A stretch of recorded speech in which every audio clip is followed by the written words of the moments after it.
Now that we know a bit about how to come up with the equations for lines in three-dimensional space, we can start going over the relationship between different types of lines. So for example, if you have two lines, like the ones I have drawn out here, you can look at these and say, well, these are clearly parallel lines. You can zoom out and you see that as these lines continue very far in either direction, they never intersect one another. They're always running side by side. Those are what we call parallel lines, and this should look very familiar. It's a concept that you would have learned about when talking about lines in two dimensions as well. You can also have a pair of lines that look more like this. These are what we call intersecting lines, and again, this should be very familiar to you. This is something that can also happen in two dimensions, right? You have two lines, and if they're not parallel, eventually they're going to meet at a point, right? Intersecting lines. We also have a special type of relationship between lines that intersect, and that's when the lines are collinear, meaning that they intersect each other at every single point. So you can see this drawing here that we have, and you can see I've changed the thickness of one of these lines just so you can see that the lines are overlapping with one another. Each line does continue forever in both directions. I've just limited the range of this line here so that you can see the overlap. So really this means that these two lines are the same line, right? If two lines are the same line, then they intersect each other everywhere, and therefore they're intersecting lines, but we also would call them collinear lines. So they don't just intersect at one point like normal intersecting lines, they intersect everywhere. Now, so far, this is all stuff we've talked about in two dimensions, right? In two dimensions, you can have parallel lines and you can have intersecting lines. But the new thing that happens when we have three dimensions is you can have skew lines, and that's what this drawing here depicts. So skew lines are lines that do not touch each other ever, even though they both continue in both directions forever. They never touch one another. They never make contact. They never intersect. And they do this despite the fact that they are not parallel, right? These two lines are not parallel to one another. It's very clear when two lines are parallel. They look like this, right? This is what we looked at earlier. But these lines are clearly not parallel. They're not running side by side, and yet they still never touch one another. This is what we call skew lines. Something to note, when you have skew lines like this, there's no plane that exists that contains both of these lines. So you can't make a surface that both of these lines will lay flat on. That's the opposite of when you have intersecting lines like this. They can be represented on a plane. And when you have parallel lines, you can also represent those on a plane. But with skew lines, that is not possible. Now, you probably won't have a lot of trouble determining what types of lines you have when you're looking at them visually, right? It's pretty clear when they look parallel, it's pretty clear when they look like they're intersecting, and it's pretty clear when they look like they're skew. But how can you tell based on the equations of the lines?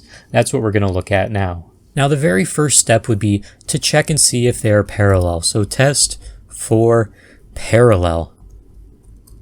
This is the easiest part to check. If you're thinking back to two-dimensional lines, you would know that if the slopes are the same, then they must be parallel. Well, very similar to that here. It's if the direction vectors are the same, then they must be parallel. And when I say the same, they don't have to be identical in terms of the numbers, but they will be scalar multiples of each other. For example, if the direction vector of line 1 is equal to 1, 2, 3, and the direction vector of line 2 is, I'll say, 2, 4, 6, you can see that these numbers are all 2 times the size of these numbers, meaning that this vector is a scalar multiple of this vector, meaning they're pointed in the same direction, but this vector over here is going to be longer. It'll have a greater magnitude. That's the only difference between them. The directions are exactly the same. If you were to continue this one for a farther distance, you would get that exact same vector. So as long as the vectors are scalar multiples of each other, that's enough to say that, yeah, those lines must be parallel. Now, of course, there's always the possibility that those direction vectors are the same because the lines are directly on top of each other. They are the same line, right? That is a possibility. And this is what we call collinear lines. We talked about this a little bit. Technically, collinear lines, they seem like they're parallel because they're going in the same direction, but they do intersect. They intersect at every single point, right? every point that's on the first line is also on the second line, so they intersect everywhere. So we have to double check and make sure that that's not what's happening.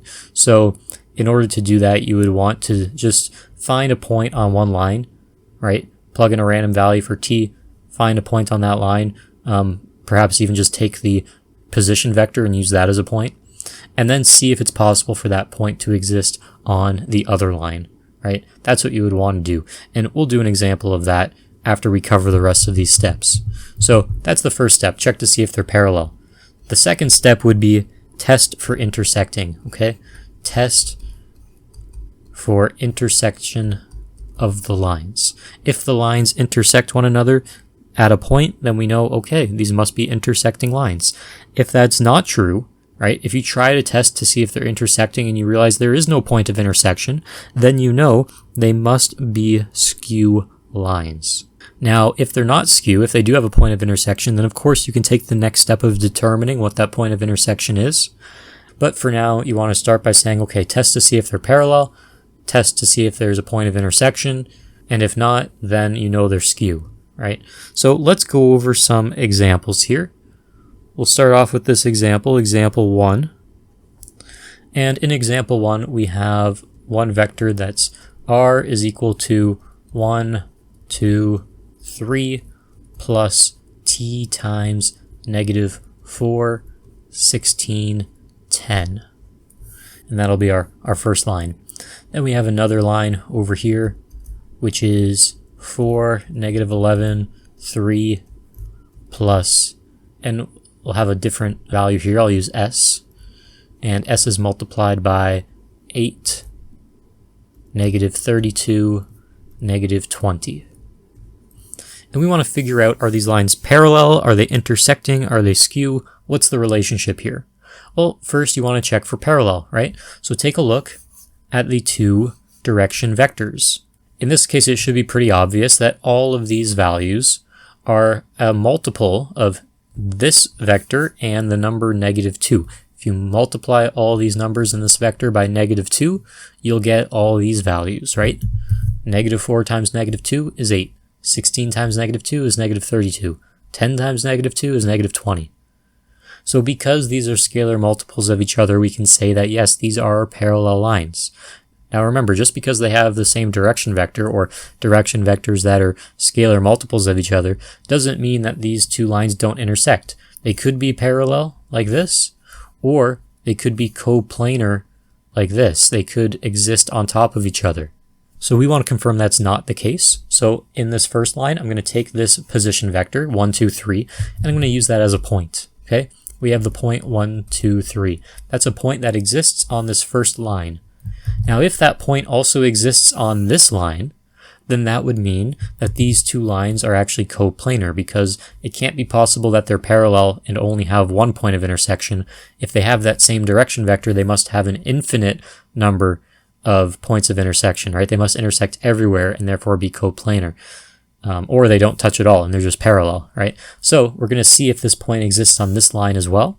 We can say that is equal to, and we'll put 4, negative 11, 3 plus s times 8, negative 32, negative 20. So we've equated these things, and now we're going to try to solve for s and see if there's a value of s that actually works here, right? So you can split this up into the parametric equations. That's actually what I would recommend. I would say 1 is equal to 4 plus 8s. So I've just taken this x value, said it equals this x value plus this x value times s. That's exactly what you want to do right there. And now you solve for s, right? 1 minus 4 divide by 8, and that will give you a value of s. If you do that calculation, you get negative 3 over 8. Do the same thing for y now, right? You can say 2 is equal to negative 11 minus 32s. Solve for s. 2 plus 11 over negative 32 is equal to s. If you solve for this, you would get 13 over negative 32. This is clearly a different number than this, right? So there's no s value that when you plug it in would result in both of these things working out. You couldn't get 1 and 2, right? You couldn't get both of these. We know that because the s required to get 1 for x is this number, and the s required to get 2 for y is this number. Those are different. You can only have one s value at a time. So we can safely say that that point 1, 2, 3 does not exist on that second line, so therefore these are parallel. So your final answer, you can say these are parallel lines. Okay, we'll go ahead and take a look at example 2. Let's say the lines we are given are line number 1 is equal to -2, -1, 0, plus t multiplied by, and then we have 1, 1, 1. Okay, and then for our second line, we have 8 minus 6 minus 11 plus a. So we're using a for the value here. That's okay. -2, 3, 5. Okay, we can take a look at these direction vectors, right? See if they're scalar multiples of each other. Clearly they are not. These numbers are all the same, 1, 1, 1. These numbers are all different, so there's nothing I can multiply this vector by to get this vector. So clearly they're not parallel, and they're not going to be collinear either. So these two lines must either be intersecting at a point, or they're skew lines. So let's try to figure out which one they are. Let's try to test and see if we can find a point of intersection. How do we do this? Well, what I would do is I would take the parametric equations for each line. So for line number 1, we have x is equal to -2 plus t. I know it's plus t because this is just 1, right? 1 times t is t. You have y is equal to -1 plus t, and you have z is equal to 0 plus 1t, which is just t. Okay, nice and simple. We go to the second line. We have x is equal to 8 minus 2a. We have y is equal to -6 plus 3a. And we have z is equal to -11 plus 5a. Hopefully by this point it's clear how I'm getting these equations, right? Like for x here, you just take the x value here, and then you add this x value times a. Right? And you do that for y, you do that for z. Now, we can set these equal to one another. Right? I can say x is equal to x, so -2 plus t is equal to 8 minus 2a. And I can simplify this a little bit, right? Maybe I isolate it so that t is by itself. So t is equal to, move this -2 to the other side, you would get 10, because 8 plus 2 is 10, minus 2a. So that's one equation that I've simplified. So that's good. Now we can equate the y's. -1 plus t is equal to -6 plus 3a. And we'll do the same thing. Let's just isolate for t again. T is equal to -6 plus 1 when we move the 1, so that'll be -5 plus 3a. And now we have this other equation. Well, if we have two equations with two unknowns, we can solve that system of equations, right? So how about we just do some elimination? X equals 10 minus 2a minus, and then t equals -5 plus 3a. So I'm just doing some simple elimination here. This equation minus this equation, okay? T minus t is 0. 10 minus -5 is 15, right? Minus negative is positive, so you add. -2a minus 3a is -5a. You solve for a, and in this case, you'll get the answer a is equal to 3, right? Move that -5a to the other side, divide by 5, a is equal to 3. And if a is equal to 3, you can plug that into either of these equations. Let's plug that into the first equation. T is equal to 10 minus 2 times 3. That's 6. 10 minus 6 is 4. So t is equal to 4. So what we've just found is a value of a and a value of t that satisfy those first two equations. But you might be saying, well, wait a minute, isn't there a third equation? We never did z. You're absolutely right. We should equate the values of z. So z is equal to t. So t is equal to all this. -11 plus 5a. Those are what we got for z. Now you don't even have to solve this. What you can do is you can simply plug in the values of a and t that we got and hope that they satisfy and balance this equation. If they do balance the equation, then that means that those a and t values work for all three x, y, and z, and that means that we do in fact have a point of intersection. So let's plug those in. 4 is equal to negative 11 plus 5 times 3. 5 times 3 is 15. 15 minus 11 is 4. We get 4 is equal to 4. The equation is balanced. Therefore, we have a point of intersection. We absolutely do. We just have to find it, right? The point of intersection will exist when a is 3 or when t is 4. So if you go back and look at those equations we started with, you can either plug in a value of 4 for t or a value of 3 for a, and if you do that calculation for either line, you should get the exact same answer. You should get the same point, because remember that point exists on this line and it exists on this line. If you plug in a 4 for t, then all three of these are 4. You'd have negative 2 plus 4, negative 1 plus 4, 0 plus 4, and if you do all that work, you would get the point, I'll call it point P, 2, 3, 4. If you want to double check, you plug in the value of 3 into the second line, right? You plug 3 in for here. You can do that. This is a little bit longer of a calculation, so I'll actually copy that equation down here. So again, this is going to be a value of 3. So you would have 8 plus 3 times negative 2, that's your x value. Negative 6 plus 3 times 3, that's your y value. Negative 11 plus 3 times 5, that's your z value. 8 plus, this is negative 6, that would give you a value of 2. Negative 6 plus, this is 9, that would give you a value of 3. Negative 11 plus, that's 15, that would give you a value of 4. So sure enough, you get the exact same point regardless of which equation you plug those numbers into. There was no doubt that was going to happen. I just wanted to show you that you could use either line that you'd like. You can also try both just to confirm that your answer was correct and that your work is good. So that is the point of intersection. So again, just to recap what we did, I take these two lines, I turn them into their parametric equations, I equate the x values and solve for t, I equate the y values and solve for t. In each of those equations I now have, I solve the system of equations. You can use elimination, you could also use substitution. I technically used both. I used elimination to find a and then use substitution to find t. You then take those two numbers, you plug them into the equations for z once you've equated those, and then you make sure that the equation is balanced. If this wasn't balanced, if you got two different numbers, then you know there is no point of intersection, and that would mean that they are skew lines. But because they're the same, we could take those values for a and t that we got, we can plug them into either line, either the first line or the second line, and doing those calculations should give you the same answer.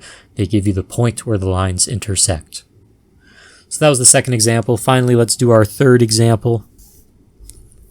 Let's say we have the first line and this is going to equal 3, 4, 1 plus t times 2, negative 1, 3. That's our line 1, and then our second line is equal to, we have 1, 3, 4 plus a times 4, negative 2, 5. Okay, again, you check and see if these are scalar multiples of each other. 2 times 2 is 4. Negative 1 times 2 is negative 2. 3 times 2 is 6, not 5. So, yeah, this times 2 gets you this. This times 2 gets you this. You were hoping that this times 2 would get you this because that would mean they're parallel, but it's not. That would equal 6. So these are not the same direction vectors. They are not scalar multiples of each other. So therefore, it's not parallel. They must be intersecting or they are skew lines. So let's check and see. Are they intersecting? Well, we can make our parametric equations here. For number 1, we would have x is equal to 3 plus 2t. For y, you would get 4 minus 1t, or you could just say 4 minus t. And for z, you would have 1 plus 3t. For the second line, you could say you have x is equal to 1 plus 4a, y is equal to 3 minus 2a, and for z, you could have 4 plus 5a. Now we're going to equate two of these equations together. We can start with x. 3 plus 2t is equal to 1 plus 4a. You can simplify this, and you can really simplify it however you like. In the last case I solved for t, you don't have to do that. You can move the 1 to the other side, right? So you would have 3 minus 1, so 2 plus 2t equals 4a, something like that. You could even divide both sides by 2. And if you did that, you would get 1 plus t is equal to 2a, right? So that's fine. We can just leave it like that if we wanted to. You don't have to have t by itself. We'll take the y equations though, y equals 4 minus t and y equals 3 minus 2a, and we'll equate those together. So 4 minus t is equal to... So now that those are equated, we can isolate it, and we'll try to get it into a similar form as this. Let's say I bring this 3 to the other side. 4 minus 3 would be 1, so 1 minus t is equal to negative 2a, like that. Now let's try to solve this system. Once again, I'll use elimination. 1 plus t is equal to 2a over 1 minus t equals negative 2a. I'm going to start by just adding these things together because this t is positive, this t is negative. So 1 plus 1 is 2. T plus negative t is 0. That's what I wanted. I wanted those to eliminate. And then 2a plus negative 2a is... oh, that's also 0, right? That's a problem. Because now we have a statement that says that 2 is equal to 0. Well, that can't be true, right? 2 doesn't equal 0. So we have a problem here, right? This means that there is no solution. There is no point of intersection between our two lines, which means that our two lines must be skew. They must be skew lines. Okay? They don't intersect each other. They never touch each other. They are somehow passing one another without ever touching. They look something like this, right? Three-dimensional drawing looks something like this. The lines never make contact. So hopefully by now you get the idea of how we determine whether lines are parallel, whether they're intersecting at a point or collinear, or if the lines are skew.